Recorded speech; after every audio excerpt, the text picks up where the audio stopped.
Delhi road पर मंगलेश्वर महादेव का मंदिर कई असाध्य बीमारियों को ठीक करने को लेकर चर्चा में रहता है। कहा जाता है कि यहाँ पर चढ़ाया हुआ जल जलहरी से लेकर ग्रहण करने पर कठिन से कठिन पीड़ा और कई असाध्य रोग चुटकियों में ठीक होते देखे गए हैं। यही कारण है कि मंदिर की महिमा को लेकर दूर दराज देश विदेश तक के लोगों में श्रद्धा है और लोग यहाँ आकर नतमस्तक होते हैं। क्या है मंदिर की महिमा और क्या है इसका इतिहास, देखिए हमारी खास रिपोर्ट में। दिल्ली जाने वाले NH 11 पर ताला मोड़ से आगे ये सुरम्य स्थल दिखाई देता है। यह है मंगलेश्वर महादेव का मंदिर। मंगलेश्वर महादेव मंदिर की प्राण प्रतिष्ठा परम पूज्य गुरु महाराज श्री 1008 श्री कृष्ण गोपाल जी व्यास के कर कमलों द्वारा रामनवमी के दिन हुई थी। यहाँ पारिक फार्म पर इस मंदिर को स्थापित हुए एक लंबा अरसा हो गया और इस दौरान मंदिर की श्रद्धा का आलम ये कि दूर दराज देश विदेश तक के लोग यहाँ महादेव के आगे नतमस्तक होते हैं। हर शिवरात्रि से लेकर विभिन्न मौक़ों पर मंदिर में भक्तों की ज़बरदस्त भीड़ उमड़ती है और आगे ही भी क्यों नहीं, क्योंकि इस मंदिर की स्थापना ही शास्त्रोक्त विधि से इस प्रकार हुई कि शिवलिंग में 4 महाशक्ति निवास करती है। इन 4 शक्तियों के बारे में अगर चर्चा करें तो ब्रह्मा, विष्णु, महेश और उनके साथ आदि शक्ति निवास करती है और यही इस मंदिर को खास बनाती है। बताया जाता है कि मंदिर में कुछ अलग ही मायने हैं। यहाँ शिव पिंड पर जो जल श्रद्धालु चढ़ाते हैं उसको ग्रहण करने मात्र से ही श्रद्धालुओं के कष्ट हर लिए जाते हैं और इतना ही नहीं, असाध्य बीमारियां तत्काल दूर हो जाती है। श्रद्धालुओं को जिस तरह का वातावरण और सकारात्मक ऊर्जा यहाँ मिलती है, उसी की वजह से श्रद्धालु यहाँ खिंचे चले आते हैं। मंदिर परिसर में आने पर एक अद्भुत और अद्भुत शक्ति महसूस होती है, जो यहाँ आने पर आप भी महसूस करेंगे और यही वजह है कि मंदिर को लेकर आसपास ही नहीं, दूर दराज तक लोगों में अलग अलग धारणाएं हैं। यहाँ का महत्व उन्हें मालूम है कि किस तरह से इस मंदिर में सकारात्मक ऊर्जा के चलते भगवान शिव अपने भक्तों का कल्याण करते हैं। बताया जाता है कि मंदिर का निर्माण शास्त्रोक्त विधि से हुआ, जिसे तंत्र का सर्वोत्तम सिद्धांत कहा जाता है और यही वजह है कि मंगलेश्वर महादेव की प्राण प्रतिष्ठा परम पूज्य गुरु महाराज कृष्ण गोपाल जी व्यास के द्वारा हुई तो निश्चित तौर पर ही उनके जो प्रयोग थे वह इस मंदिर में किए गए। परम पूज्य कृष्ण गोपाल जी व्यास के बारे में कहा जाता है कि वे इतने सिद्ध पुरुष थे कि इन सिद्धियों के लिए उन्होंने अपना राज परिवार के साथ कामकाज और उच्च पद तक त्याग कर केवल साधना के पथ पर अग्रसर हो गए और साधना का उच्चतम स्तर इतना कि वे जागृत समाधि लेने में सक्षम थे। ये समाधि की स्थिति में जब होते थे तो अपने शिष्य और अपने अनुयायियों के लिए किसी भी ईश्वर की शक्ति से कम वरदान साबित नहीं होते थे। इसलिए उनकी देहरी पर सर ढोकने वाले दूर दराज तक से श्रद्धालु और शिष्य पहुंचते थे। मात्र उनकी देहरी पर सर झुका देने मात्र से ही मनोकामनाएं पूर्ण हो जाया करती थी। इसलिए जब पूरे शास्त्र और तंत्रोक्त विधि से मंदिर का निर्माण हुआ तो यहाँ आने वाले भक्तों के लिए कल्याण का मार्ग प्रशस्त हो गया। अब तो मंदिर का मार्ग बेहद सुगम है और यहाँ तक पहुँचना भी आसान है, लेकिन जब मार्ग इतना सुगम नहीं था तब श्रद्धालुओं के श्रद्धा का सागर यूं ही हिलोर मारता था और यही वजह है कि अभी यहाँ पर श्रद्धालुओं की खासी भीड़ उमड़ती है। मंदिर की प्राण प्रतिष्ठा कब और कैसे हुई? अखंड मंडलाकारं व्याप्तं येन चराचरं तत्पदं दर्शितं येन तस्मै श्री गुरुवे नमः। इस मंदिर की स्थापना 28 मार्च 1996 में हुई थी। इस मंदिर की स्थापना परम पूज्य गुरु महाराज श्री श्री 1008 कृष्ण गोपाल जी व्यास जी महाराज ने की थी, जिनका की तकल्लुस है खास मोहर वाले व्यास जी महाराज। गुरु महाराज ने जब ये मंदिर की प्राण प्रतिष्ठा की तो सभी लोगों के मन में ये था कि भगवान शंकर का मंदिर बन रहा है, भगवान शंकर के मंदिर की प्राण प्रतिष्ठा हो रही है। परंतु जब प्राण प्रतिष्ठा हो गई उसके पश्चात गुरु महाराज ने फरमाया कि ये मंदिर में सिर्फ भगवान शंकर की स्थापना नहीं हुई, इसी मंदिर में ब्रह्मा, विष्णु, महेश और शक्ति की प्राण प्रतिष्ठा है। ऐसे शिवपिंड हिंदुस्तान में बहुत कम है कि जिसमें चारों शक्तियों की प्राण प्रतिष्ठा हो। तो ये एक विलक्षण मंदिर है और ये गुरु महाराज का एक उपहार है आने वाली पीढ़ियों के लिए, क्योंकि मंदिर जो है वो हजारों लाखों वर्ष तक रहते हैं। हम लोगों की पीढ़ी आज है, कल चली जाएगी, परसों दूसरी पीढ़ी आएगी, वो चली जाएगी, मंदिर वहीं रहते हैं। और मंदिर की जो प्राण प्रतिष्ठा है वो सबसे इंपॉर्टेंट होती है। आप लोगों ने देखा होगा बहुत सारे मंदिर ऐसे होते हैं कि जहां आप जाते हैं मंदिर की मूर्तियां बहुत अच्छी लगती है, लेकिन वहां आपको करंट फील नहीं होता। इसलिए हमारे हिंदू माइथोलॉजी में मंदिरों की प्राण प्रतिष्ठा बहुत इंपॉर्टेंट है और हम सब भाग्यशाली हैं कि गुरु महाराज के द्वारा इस मंदिर की प्राण प्रतिष्ठा हुई। मंदिर की विशेषता, देखिए, जब मंदिर की प्राण प्रतिष्ठा हुई तो चूंकि मैं ब्राह्मण हूं तो मुझे लगा कि पूजा करेंगे, भगवान की सेवा करेंगे। परंतु जिस दिन प्राण प्रतिष्ठा हुई उसी दिन से इस मंदिर में चमत्कार होने शुरू हुए। जिस दिन प्राण प्रतिष्ठा हुई उस दिन हजारों लोग मंदिर में मौजूद थे।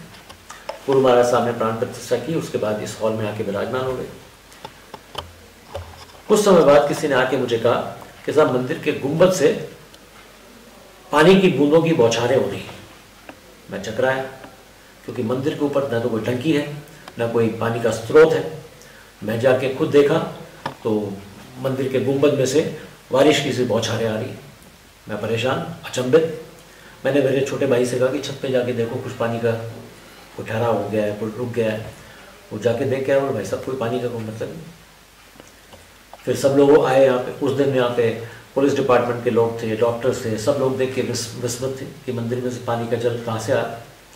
गुरु महाराज साहब यहाँ विराजमान थे। मैंने आके गुरु महाराज साहब से प्रार्थना की, मैंने महाराज साहब यहाँ मंदिर में कुछ जल वर्षा जैसा हो रहा है, महाराज यहाँ से। और महाराज ने फरमाया कि भगवान शंकर के ऊपर तो सिर्फ गंगा जी आ सकती है।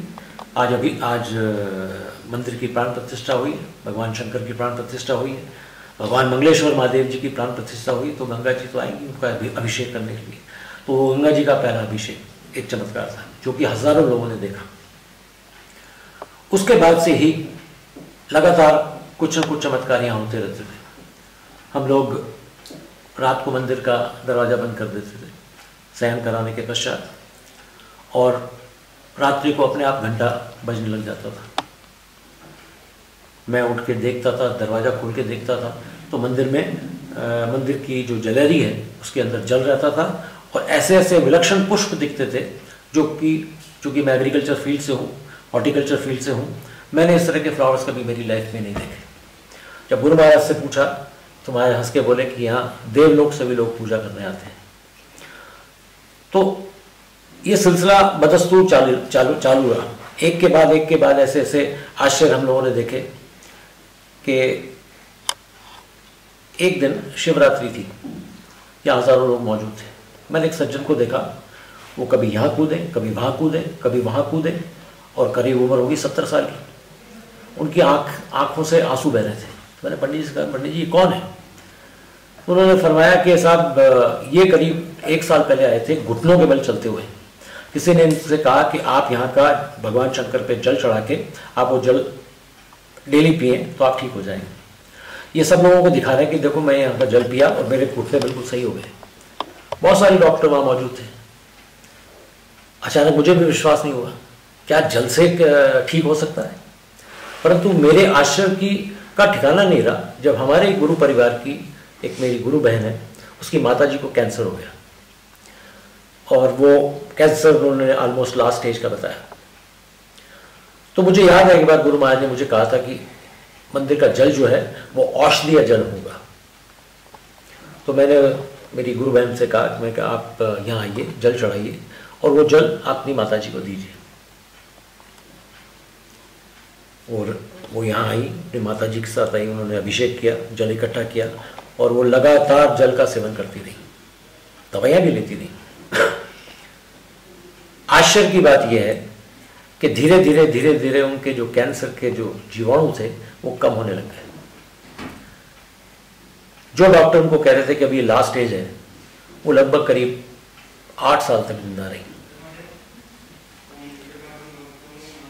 उसके पश्चात मेरा विश्वास दृढ़ हो गया कि वाकई में इस मंदिर में जो जल चढ़ाया जाता है उसमें औषधीय गुण अपने आप आ जाते हैं। एक बार एक बस आई थी यहाँ पे, उसमें कुछ बच्चे थे। मैंने बच्चों को देखा, वो बिल्कुल गंजे थे। तो मैंने पूछा ये बच्चे कहाँ से? तो एक ऑन्कोलॉजिस्ट डॉक्टर था। उन्होंने कहा साहब मैं एक इंस्टीट्यूट चलाता हूँ जहाँ मैं बच्चों को कैंसर से ट्रीट करता हूँ। तो मैंने उनसे कहा कि साहब हमारे मंदिर में ऐसा सुनने में आया कि लोगों को यहाँ का जल देने से कैंसर ठीक होता है। पता नहीं क्या हुआ, वो सब बच्चों को लेके गए वहाँ पे और उन्होंने जल चढ़ाया, उनको सबको पिलाया, चले गए वो लोग। करीब महीने भर बाद उन डॉक्टर साहब का फ़ोन आया कि साहब मैं उन बच्चों को लेके दोबारा आ रहा हूँ और आप मेरे को वहाँ बच्चों के रहने की व्यवस्था करिए। मैं क्यों, क्या हुआ डॉक्टर साहब? बोले इनकी मेडिकल रिपोर्ट्स में आश्चर्यजनक रूप से परिवर्तन हो रहा है। वो श्रीमान आए यहाँ पे अपने करीब 11 या 12 बच्चों के साथ, 3 दिन यहाँ रुके और उसके बाद लगातार मुझे मैसेज करते हैं कि लगभग 80% बच्चों के कैंसर खत्म हो चुके हैं। तो ये विलक्षण मंदिर है, ये साधारण मंदिर नहीं। और मैंने जैसा आपसे निवेदन किया कि मंदिर की प्राण प्रतिष्ठा इंपॉर्टेंट होती है। इसी तरह का एक वाक्य है, हमारे समधी साहब थे, उनके परिवार में उनकी भाभी जी जो थी वृद्धावस्था में थी। तो डॉक्टर ने उन्हें कहा कि इनके पास सिर्फ 24 घंटे का टाइम है, आप इनको घर ले जाइए। सब लोग परेशान दुखी, घर में तैयारी होने लगी कि डेड बॉडी आएगी, बर्फ़ मंगाई गई और सब कुछ किया गया। कि हमारे समधी साहब को गुरु महाराज पे विश्वास था, उनको पता था कि यहाँ चमत्कार होते हैं। वो जयपुर से गाड़ी लेके आए, या भगवान मंगलेश्वर महादेव की जल चढ़ाया और वो जल ले जाके डॉक्टर को कहा कि आप तो इनको दे दीजिए। तो डॉक्टर ने मना कर दिया कि साहब ये आईसीयू में हम कोई बाहर का पानी नहीं दे सकते। तो उन्होंने कहा कि साहब आपने तो जवाब दे ही दिया, अभी हमारा विश्वास है, आप इन्हें जल दे दीजिए। तो उन्होंने ड्रिप में वो जल डाला। नवीन जी आप ताजुब करेंगे कि वो लगभग 10 साल जिंदा नहीं। तो विलक्षण मंदिर है और इसके बारे में जितना मैं कहूँ उतना कम है। अब में कहा जाता है कि चमत्कार को नमस्कार, कोई ऐसे विशेष चमत्कार इन सब के अलावा जिसे आप हमारे सामने समक्ष प्रस्तुत करना चाहें? देखिए, चमत्कार अपने आप होते हैं। एक तो बाजीगर होता है जो चमत्कार करता है, जो आपको दिखाता है। ये भगवान जो है बहुत बड़े बाजीगर हैं। और आपने सही कहा, चमत्कार को ही नमस्कार करते हैं। मुझे एक बात अच्छी तरह याद है कि मेरे एक मित्र ने मुझे फ़ोन किया कि टीना अंबानी जी यहाँ मंदिर में जल चढ़ाने आएंगी। मुझे बड़ा आश्चर्य हुआ कि हमारे मंदिर की तो न तो इतनी प्रसिद्धि थी, न इतना कुछ और था। तो वो अपने प्लेन से यहाँ आई जयपुर, अपनी गाड़ियों में यहाँ आई। उसके बाद वो अपने पंडित लेके आई थी, कुछ विशेष पूजा उन्होंने की। तो जाते हुए मैं चूँकि यहाँ नहीं था, मैं दिल्ली में था, उनका फ़ोन आया मेरे पास। उन्होंने मुझे कहा कि महेश जी हम लोग बहुत मंदिरों में जाते हैं, लेकिन जो शांति मुझे इस मंदिर में मिली, जो एक स्पिरिचुअलिटी मुझे इस मंदिर में मिली, वो मुझे कहीं भी नहीं मिली। उसी तरह का वाक्य है कि BL जोशी साहब गवर्नर थे यूपी के। एक दिन उनका फ़ोन आया, वो हमारे गुरु भाई भी हैं, महाराज में बहुत आस्था रखते हैं, मंदिर में बहुत आस्था रखते हैं। उनका फ़ोन आया कि मेरे एक मित्र हैं, उनके बेटे को ब्लड कैंसर हो गया, तो मैं चाहता हूँ कि उसके नाम से यहाँ रुद्राभिषेक किया जाए। सब व्यवस्था हो जाएगी। वो बहुत ही सनाढ़ परिवार है बॉम्बे का, मैं नाम नहीं लेना चाहता हूँ उनका, मतलब एक बहुत बड़ा इंडस्ट्रियल ग्रुप है। वो लोग भी अपने प्लेन से आए। उधर से BL जोशी साहब जो राज्यपाल थे वो भी यहाँ आ गए। जब मैंने उस लड़के को देखा तो मुझे लगा कि कोई संभावना नहीं इसकी बचने की। वो बच्चा ऐसा था जैसे हैंगर में कपड़े लटका दिया, पूरा शरीर काला हो चुका। खैर चूँकि वो आए थे, उनका रुद्राभिषेक हुआ, सब कुछ हुआ, मैंने भी सब कुछ पंडितों को व्यवस्था कर दी। उसके बाद वो लोग चले गए। करीब साल भर बाद उन्हीं BL जोशी जी का फ़ोन आया कि वो परिवार वापस आना चाहता है। तो मेरा पहला सवाल ये था, वो बच्चा कैसा है? बोलो बच्चा ठीक है। खैर जिस दिन आने वाले थे मुझे बड़ा कौतूहल था, मैं देखना चाहता था बच्चे की हालत। वो जैसे ही मंदिर में आए मैं देख के दंग रह गया। वो लड़के का रंग बिल्कुल साफ़ हो गया, उसकी हेल्थ बहुत अच्छी हो गई। और उनके परिवार ने कहा कि साहब हम भगवान को मानते थे, लेकिन आज हमने साक्षात देख लिया कि भगवान बहुत बड़े हैं। आज हमारा बच्चा बिल्कुल ठीक है और कुछ कमजोरी है जो कि धीरे धीरे ठीक हो जाएगी। तो मेरा जो निवेदन है कि इंसान को भ्रम रहता है कि मैं हूँ, परंतु हकीकत ये है कि वो बहुत बड़ा है, उससे बड़ा कोई नहीं। वो जो चमत्कार करता है वो दिखाता नहीं, वो आपको महसूस कराता है। तो यहाँ भिन्न भिन्न लोगों के भिन्न भिन्न चमत्कार हुए, उनको चमत्कार के अनुभव हुए। सॉरी, आपने अपना जीवन उनके साथ काफी समय, हम तो क्या कहना चाहेंगे, आध्यात्मिकता के इस रूप के चलते हमारी इतनी क्षमता नहीं है कि महाराज जी के बारे में कुछ कह सके या जान सके। ये तो आप ही के माध्यम के द्वारा हमें मालूम चल रहा है। तो एक छोटा सा ये सवाल है कि थोड़ा गुरु महाराज साहब के व्यक्तित्व कर्तृत्व के बारे में हमें बताना चाहें, इनकी योग साधना तप तो आपके समक्ष चर्चाएं चलाते होंगे, बताते होंगे और आपको शिक्षाएं भी देते होंगे योग वगैरह की। तो आप देखिए, गुरु महाराज के बारे में अगर मुझे कुछ कहना होगा तो मैं सिर्फ इतना से कहूँगा कि सूर्य के आगे दीपक दिखाने वाली बात है। अगर मैं उनके बारे में बताने लगूँ तो पूरा दिन कम पड़ेगा, पूरी रात कम पड़ेगी। गुरु महाराज का की जो हवेली है वो चौड़ा रास्ता स्थित है, संगीची की गली में। गुरु महाराज दरबार से जुड़े हुए थे और गुरु महाराज की मोहर के बिना जयगढ़ का खजाना न कभी खुलता था न बंद होता था। आप समझ सकते हैं जो राजा अपनी पूरा खजाना जिनको सौंप दे वो क्या हस्ती होगी। गुरु महाराज के यहाँ कोई पैसे का चढ़ावा नहीं होता था। गुरु महाराज के पास हर तबके के लोग आते थे, गरीब से गरीब, अमीर से अमीर, राजनीतिक लोग, डॉक्टर्स, पुलिस अधिकारी। और महाराज जी की बात कहते थे कि मेरे पास सिर्फ वो व्यक्ति आए जिसे नाम जपना हो। और गुरु महाराज का हमेशा हम सब गुरु परिवार वालों को विशेष आदेश होता था कि शुद्ध मंत्र का उच्चारण होना चाहिए। अधिकांश लोग जो हैं वो अशुद्ध मंत्र करते हैं, यहां तक कि जो वेदाचार पंडित हैं, ज्योतिषी हैं, वो भी बहुत सारे मंत्रों का गलत उच्चारण करते हैं। मैं कई बार एग्जाम्पल देता हूं कि आपके घर में मान लीजिए एक कुत्ता है, उसका नाम है टॉमी। आप अगर उसको जैकी जैकी करके बुलाएंगे तो कभी झांकेगा नहीं, लेकिन जैसे ही आप टॉमी बोलोगे वो तुरंत आपकी तरफ देखेगा। तो भगवान भी वही है कि आप अगर भगवान का नाम अगर आप अशुद्ध रूप से लेते हैं तो भगवान भी आपकी तरफ नहीं देखेंगे। तो गुरु महाराज का जो सिद्धांत था, गुरु महाराज ने जो हम लोगों को तैयार किया, जो हमें शिक्षा दी, वो यही दी कि आपके मंत्रों का उच्चारण शुद्ध होना चाहिए। गुरु महाराज के यहाँ न तो किसी तरह का चढ़ावा चढ़ता था। गुरु महाराज तो जो अपने पुष्प प्रसादी भी आप देते थे वो भी आपको वापस दे देते थे। यहाँ पे मैं गुरु महाराज की शरण में 1994 में आया। मेरे चाचा जी महाराज साहब के यहाँ जाया करते थे और जब दिल्ली आते थे तो हमको महाराज साहब के किस्से बताते थे कि ऐसा हो गया, महाराज ने ऐसा कर दिया। मुझे आश्चर्य होता था और यकीन नहीं होता कि यार ऐसा कैसे संभव है।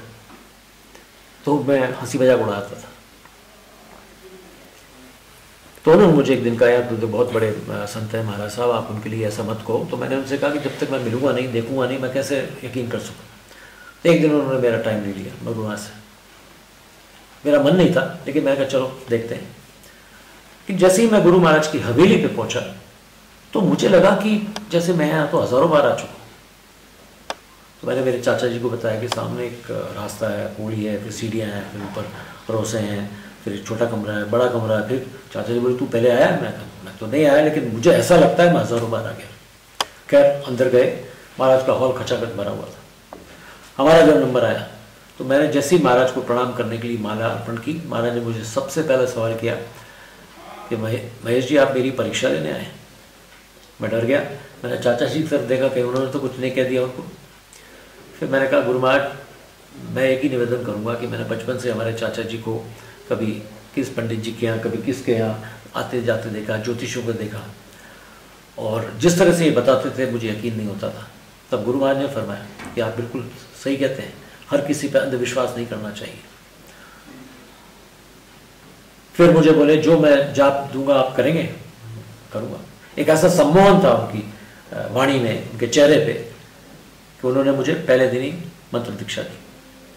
उसके बाद मैं दिल्ली चला गया। मैं कॉर्पोरेट सेक्टर से जुड़ा हुआ था तो महीनों बाहर रहता था। लेकिन गुरु महाराज का स्वयं फोन आता मेरे को, महेश जी आज यहाँ कार्यक्रम आप पधारिए। तो मैं हाजिर होता था यहाँ पे। करीब 2-1 साल हुए मैं महाराज के आता रहा, जाता रहा। मैं दिल्ली रहता था। एक दिन मेरे मन में एक ख्याल आया कि अपने महाराज के मतलब चमत्कार के किस्से सुने हैं, कभी अपन ने देखा नहीं। ये रात को मेरा विचार आया। नेक्स्ट डे मॉर्निंग जब मैं महाराज साहब के यहाँ गया तो महाराज साहब का हॉल में बहुत सारे डॉक्टर्स और पुलिस अधिकारी और बहुत सारे जयपुर के संभ्रांत लोग बैठे हुए थे। तो अचानक मैंने देखा एक सज्जन आए। एक छोटा बच्चा था जिसकी उम्र होगी कुछ 8-9 साल की, और उसने एक अजीब सा मोटा सा चश्मा लगा रखा था। महाराज साहब ने उनसे पूछा कि कहिए श्रीमान कैसे आना हुआ? उन्होंने कहा महाराज ये बच्चे की आँख जो है वो खराब हो गई और डॉक्टर ने कहा कि अब ये देख नहीं सकेगा। महाराज हंसे, बोला भाई मेरे पास क्यों आए हो, डॉक्टर के पास जाओ। तब उन्होंने कहा साहब मैं दिल्ली गया, मैं मद्रास, उस टाइम चेन्नई नहीं था, मद्रास नाम था, मैं मद्रास गया, मैं लंदन गया। उन्होंने कहा इनकी आँख का रेटिना खत्म हो गया, तो अब ये नहीं देख सकते। पता नहीं क्या हुआ। महाराज ने उस बच्चे को बुलाया, अपने पास बैठाया और चश्मा उठा के साइड में और उसकी आंखों पे एक उंगली फेरी। महाराज के एक बहुत पुरानी दीवार घड़ी थी। बच्चे को देख के कहा, देख के बताओ ये क्या है? बच्चे ने देखा, यूँ आँखें करता, कुछ काला काला सा दिख रहा है। अच्छा दिख रहा है। फिर दूसरी उंगली फेरी, पर अब देख के बताओ क्या है? तो बच्चा बोले महाराज ये तो वॉल क्लॉक है। फिर तीसरी बार उंगली फेरी, बोला टाइम बताओ। तो बच्चे ने टाइम बता दिया 11:20। हम लोग सब वहाँ विस्मृत, आश्चर्यचकित। मेरे मन में भी आ रहा था यार ये मैस्मरिज्म है, हिप्नोटिज्म है, क्या मामला है? जिसकी आंखें ठीक नहीं है वो कैसे देख रहा है? वहाँ डॉक्टर चटर्जी साहब बैठे हुए थे जो कि 2 साल से उसका इलाज करते थे। उन्होंने महाराज के आगे हाथ जोड़ लिए, बोले महाराज मैंने खुद ने सारे टेस्ट किए। और महाराज ने चश्मा लिया, तोड़ा और फेंक दिया, बोले जाओ। जब वो जाने लगे तो उसके पिताजी ने पूछा कि महाराज इसकी कब तक ये देख सकेगा बच्चा? महाराज ने कहा जब तक इसकी आखिरी सांस है। बड़ा एक आश्चर्य था। करीब 8-9 साल बाद मैं और मेरी पत्नी ये सिविल लाइन्स रेलवे फाटक पे खड़े थे गाड़ी में। एक बच्चा आया मोटरसाइकिल पे, मुझे प्रणाम किया, अंकल प्रणाम। मैं खुश हो गई, कौन हो? बोले मैं वही हूँ जिन्होंने मेरे को गुरु महाराज ने मेरी आंखें ठीक की थी। अरे बड़ा आश्चर्य। बोला अब तो मैं पढ़ने लग गया हूँ, तो मैं स्कूल जा रहा हूँ, अब तो कॉलेज में आ जाऊँगा। उसके कुछ सालों पश्चात वो मेरे पास आया कि साहब मेरी शादी है। हम उसकी शादी में गए। अब तो शायद उसके 1-2 बच्चे हो गए। अब बताइए जहाँ साइंस फेल होती है वहाँ पे स्पिरिचुअल साइंस चालू होती है। तो गुरु महाराज के बारे में तो कहना इतने किस्से हैं कि मेरा पूरा जीवन खत्म हो जाएगा बताने के लिए। तो मतलब आपके विचारों से और आपके गुरु महाराज के कर्तृत्व व्यक्तित्व उनके चमत्कारों के बारे में जानने के बाद हमारे पास कोई शब्द नहीं रहते कि इनकी महिमा का बखान करें। देखिए जितने भी संत हुए हैं हिंदुस्तान में, गुरु महाराज सर्वोच्च कोटि के संत थे। ये शायद उस श्रेणी से भी ऊपर थे जहाँ पे स्वामी दयानंद हुए, महाअवतारी बाबा हुए, इस तरह के बहुत सारे संत हैं। और आप ताज्जुब करेंगे कि यहाँ हमारे यहाँ जब गुरु महाराज का मंत्रोच्चार होता था, सारे गुरु परिवार को बैठा के घंटों मंत्रोच्चार होता था। उसके बाद गुरु महाराज उनको सबको प्रसादी कराते थे। एक पाई का हिसाब महाराज मांगते थे। महाराज अपनी हाथ से जेब से हमें देते थे। एक दिन का किस्सा बताता हूँ। गुरु महाराज साहब का जन्मदिन था और यहाँ पे कुछ हज़ारों लोगों का फंक्शन था। गुरु महाराज ने मुझे जिम्मेदारी दी कि महेश जी आप सारी व्यवस्था करना और सारा बिल बना के मुझे दे देना, मैं आपको पेमेंट करूँ। अच्छा ठीक है। खैर यहाँ पे प्रसादी हुई, दिन भर मंत्रोच्चार हुआ, फिर शाम को पूरी रात कव्वाली चली। सुबह जब महाराज साहब पधारने लगे जयपुर के लिए तो मुझे कहा महेश जी कितना खर्चा हुआ? नवीन जी उस टाइम मैंने जो हिसाब लगाया था वो करीब 62,000 रुपये का था। पता नहीं मेरे मन में क्या पाप आया है, क्या आया। मैंने गुरु महाराज से कहा महाराज 31,000 रुपये खर्चा लगा। मेरे मन में आया कि क्यों गुरु महाराज के पैसे लगे। तो मैंने अरे आपने बहुत सस्ता काम कर दिया। जेब से एक लिफाफा निकाला जिसपे मोड़ी बंधी हुई थी, गांठ लगी हुई थी, वो मुझे दे दिया। बोला कम हो तो मुझे और लेना। महाराज साहब पधार गए। हम लोग जब भी कोई महाराज शगुन होता तो वो महाराज के रुपए जो है हम लोग खर्च नहीं करते थे, संभाल के रखते थे। तो वो मैंने मेरी पत्नी को लिफाफा दिया, तो पत्नी ने खोला और वो जब गिना तो पूरे 62,000 थे, सील्ड एनवलप में। मेरे होश उड़ गए। मैं कहा मेरी छुट्टी हो जाएगी महाराज साहब के। दूसरे दिन मैं गया महाराज के दरबार में, और महाराज पूरा हॉल खचाखच भरा, लेकिन महाराज मेरे को देख ही नहीं रहे। और मेरे आंसू भी नहीं रुक रहे। मैं कहा मेरे से बहुत बड़ी गलती हो गई। तो जब सब लोग चले गए तो गुरु महाराज ने मेरे को बिल्कुल ऐसी नज़रों से देखा और कहा महेश जी ये पहली और आखिरी गलती है। वो दिन है, राज का दिन है, मैं ऐसी गलती कभी भी नहीं कर सकता। इसलिए संतों से कोई आशंका नहीं करना चाहिए। गुरु महाराज जैसा व्यक्तित्व, एक विलक्षण प्रतिभा इस देश की। महाराज साहब के पास सैकड़ों पॉलिटिशियंस आते थे, महाराज ने कभी राजनीति की बात ही नहीं की। महाराज कहते थे आपको मंत्र दीक्षा लेनी है तो मेरे पास आइए, अन्यथा पधारिए। तो गुरु महाराज के बारे में मैं सिर्फ इतना सा कह सकता हूँ कि he was not a human being. वो मानव नहीं थे, वो मानव से बढ़ के थे। अभी आपने कहा कव्वाली, कहीं इन बीच में कहीं भजन हम सुनते हैं आम रूप पे कि मंदिरों में सत्संगों में भजन होता है, तो कव्वाली के बारे में ऐसा क्या है कि भजन? देखिए कव्वाली शब्द निकला है कौल, जो कि एक अरबी शब्द है, और ये कहा जाता है कि कव्वाली के माध्यम से इंसान, चूंकि वो सूफियाना कव्वाली है, दो तरह की कव्वाली होती है, एक इश्क मिजाजी और एक इश्क हकीकी। इश्क मिजाजी होती है लैला मजनू टाइप की, और इश्क हकीकी होती है ऊपर वाले से। तो गुरु महाराज की जो कव्वालियाँ होती थी वो इश्क हकीकी होती थी। वो इस तरह की कव्वालियाँ होती थी कि आदमी सीधा साक्षात्कार ईश्वर से कर लेता था। ये कव्वाली का माध्यम है। भजन भी ऐसा माध्यम है। मीरा जी के भजन ऐसे होते थे कि आप भगवान से साक्षात्कार कर सकते थे।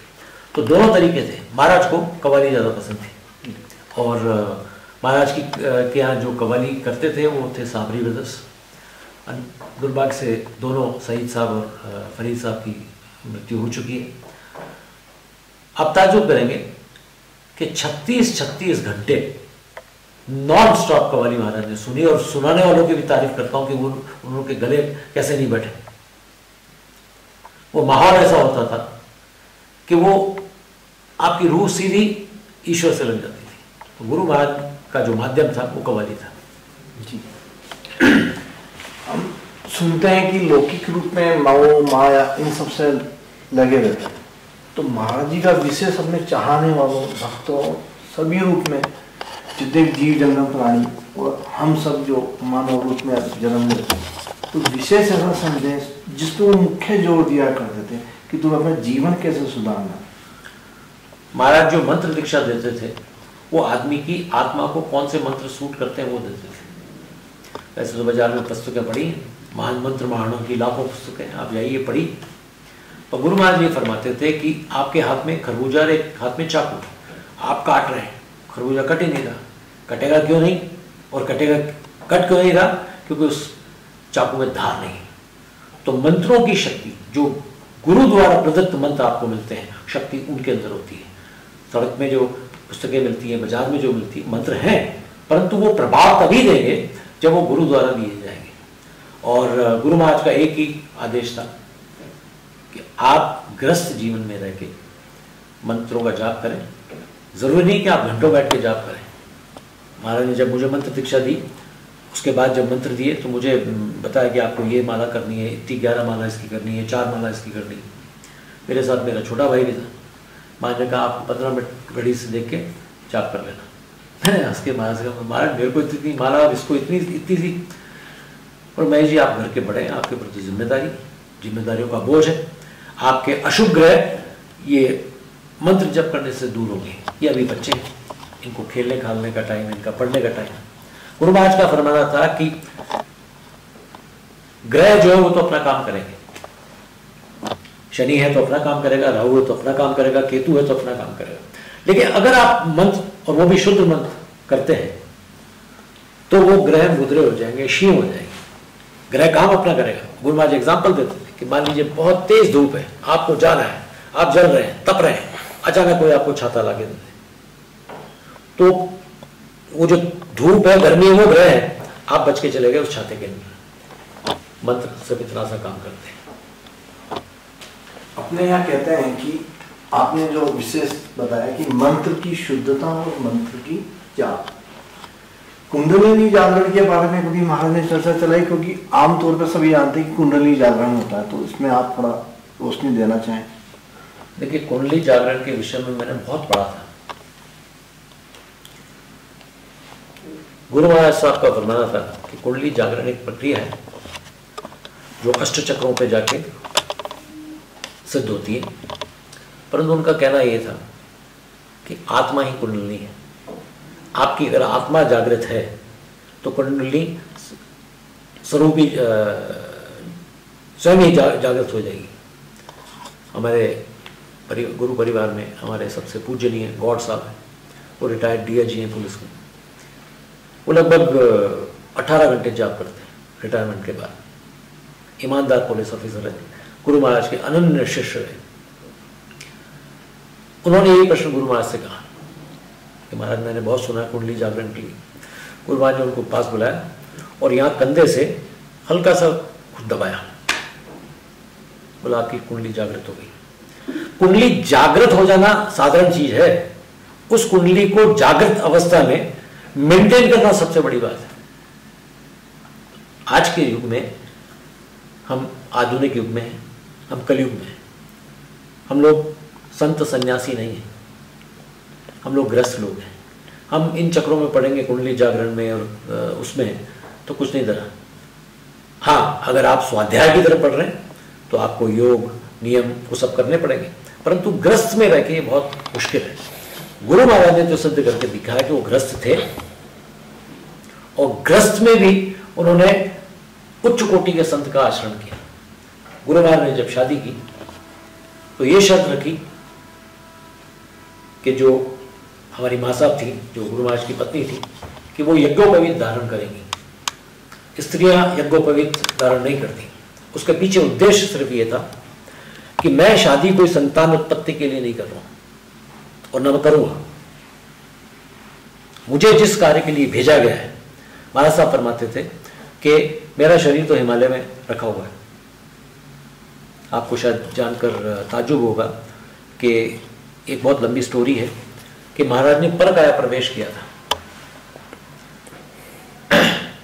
वो स्टोरी कभी आपको लंबी है, वो दोबारा बात करेंगे। जी, एक छोटा सा एक जिज्ञासा होती है हमारे आमतौर पे जीवन में कि हम जब होते हैं ऐसे समक्ष और सुनते हैं कि योगियों के बारे में, ऋषि मुनियों के बारे में, कभी आपको विशेष तौर पे किसी समाधि, किसी योग के बारे में कि महाराज जी मुझे ये योग सिखाई, ये समाधि सिखाई?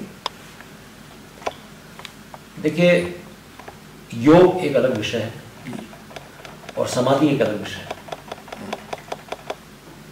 योग तो बाबा रामदेव खूब सिखाते हैं, ऐसे बहुत सारे योगाचार्य हैं जो कि योग सिखाते हैं। योग से आपका शरीर स्वस्थ रहता है। जब आपका शरीर स्वस्थ रहता है तो आपका अध्यात्म की तरफ भी मन लगता है, तो योग बहुत जरूरी है जी। परंतु जब हम समाधि की बात करते हैं, समाधि एक बहुत उच्च कोटि की श्रेणी में आने वाली चीज है। हमने गुरु महाराज को जागृत समाधि लेते हुए देखा है। कई बार ऐसा हुआ है कि महाराज साहब विराजो हैं, उनका शरीर वही है, लेकिन अनेक जगह लोगों को दर्शन दिए उन्होंने। मेरे साथ खुद के साथ ये हादसा हुआ कि जो सईद साहब थे उन्होंने मुझे इस बारे में बताया, कव्वाल साहब ने, कि आपको जान के ताजुब होगा कि गुरु महाराज यहाँ कव्वाली सुनते रहते हैं, लेकिन वो अचानक शरीर से दूर चले जाते हैं, शरीर से निकल के, और पूरे सैकड़ों लोगों को दर्शन दिया अलग अलग जगह। यूके में दिए, यूएसए में दिए, बैंकॉक में दिए, बैंगलोर में दिए, और लोग कहते हैं महाराज आपको हमने दर्शन किए। उसी तरह का एक वाक्य है कि हमारे एक गुरु भाई थे फाटक साहब, उनका मकान का मुहूर्त था, तो गुरु महाराज वहाँ पधारे थे, वहाँ कव्वाली का प्रोग्राम हो रहा था। वहाँ शहीद साहब गा रहे थे, और अचानक यही हुआ कि मैंने देखा गुरु महाराज का शरीर ऐसे हो गया, और वो शरीर लगभग 2.5 घंटे यूं ही रहा, पलक भी नहीं झपकी, और वो शहीद साहब ने मुझे कोनी मार कर कहा कि समाधि हो जाए। और 2.5 घंटे तक वो नॉन स्टॉप बिना रुके कव्वाली गाते रहे, और गुरु महाराज बस वो एक ही अवस्था में। वो जो एक चित्र है वहाँ पे, वो भी जागृत समाधि का है, वह मैं आपको बाद में दिखाऊंगा उसके बारे में। ये भी हमने देखा। खैर उसके बाद वापस महाराज तंद्रा में लौटे और हंस के बोले, अरे भाई मैं तो भूल गया, क्या दोबारा सुनाओ, दोबारा सुनाओ। कव्वाली हो गई। सुबह मैं जब वहाँ से निकला तो मेरी पत्नी दिल्ली में थी, बच्चे भी दिल्ली थे, पिताजी माताजी भी दिल्ली थे। तो मैंने उनको पहली बार मुझे भी आश्चर्य हुआ, तो मैंने जागृत समाधि के बारे में सुना था, तो मैंने बताया। मेरे आश्चर्य का ठिकाना तब रहा जब मेरी पत्नी ने कहा कि महाराज तो कल यहाँ पधारे थे। मैंने कहा ऐसा कैसे संभव है? बोली मैं और मम्मी ड्राइंग रूम में बैठे थे, मैं शायद कुछ झाड़ू वाड़ू लगा रही थी, अचानक देखा गुरु महाराज साहब पधार गए, हम लोग डर गए। तो मैंने कहा आप लोगों ने तो महाराज के दर्शन नहीं किए, तो आप बोला आपके महाराज के चित्राम में दर्शन किए, हमने बिल्कुल सामना साक्षात खड़े थे। मुझे लगा शायद कोई सपना देखा होगा या कुछ और होगा। तो मैंने सिर्फ इतना से पूछा कि अच्छा महाराज ने क्या ड्रेस पहन रखी थी? तो उन्होंने वही ड्रेस बता दी जो गुरु महाराज ने वहाँ पहनी हुई थी। फिर भी मुझे डाउट हुआ, क्योंकि मुझे ध्यान था कि उस टाइम महाराज ने चश्मा उतार के रख दिया था। तो मैंने उससे पूछा मेरी पत्नी से कि भाई महाराज ने चश्मा पहना था? बोले नहीं, चश्मा नहीं था। फिर मुझे बाद में पता लगा कि उस दिन मेरे पिताजी की तबीयत बहुत खराब हो गई थी, उनको नाक से नक्सीर हो रही थी, दिसंबर का महीना था। डॉक्टर्स को फ़ोन किया तो उन्होंने कहा कि ठंडे पानी के नीचे लिटा दीजिए, इनको बैठा दीजिए। तभी इनका बहुत हाई बीपी हो गया, और डैडी को नहला के कम्बल वम्बल उड़ा के उनको कमरे में बैठा दिया। जब मैंने मेरे पिताजी से बात की तो उन्होंने मुझे कहा कि मैं मतलब बहुत मेरे को ठंड लग रही थी, मैं लेटा हुआ था, अचानक कमरे में तेज प्रकाश हुआ, और मैंने देखा बिल्कुल गुरु महाराज सामने आए और मेरे सर पे हाथ रखा और कहा कि पारिक साहब चिंता मत करो, बिल्कुल ठीक हो जाए। इस तरह के बहुत सारे जागृत समाधि के किस्से हमने हजारों लोगों से सुने कि महाराज यहाँ विराजमान है जबकि उनको दर्शन कहीं और देते। कितनी बार इस मंदिर में लोगों को दर्शन दिए। हम लोग रात को जब मंदिर बंद कर देते थे तो हमारे यहाँ मौसा जी रहते थे। एक दिन रात को मंदिर का घंटा बजा, वो परेशान हुए कि जाके मंदिर देखा तो मंदिर बाहर से बंद, लेकिन मंदिर में अंदर हल्की लाइट जल रही थी, गुरु महाराज खड़े थे हाथ जोड़ के। आपने देखा वो चरण का एक स्थान है, वो उस दिन के बाद लगाया हम लोग। फिर वो घबरा गए, हमारे एक सज्जन काम करते थे उनको बुला के लाए, यार वो देख के उन्होंने प्रणव तो महाराज साहब है। थोड़ी देर महाराज साहब अंतर जाते। तो देखिए ये संतों की जो लीला है ये अपने न तो समझ में आ सकती है, नहीं मैं इसका कुछ मुझे बहुत ज़्यादा अनुभव नहीं है। मुझे जो था मैंने आपको बता दिया। आपका बहुत बहुत धन्यवाद। तो कोई अतिशयोक्ति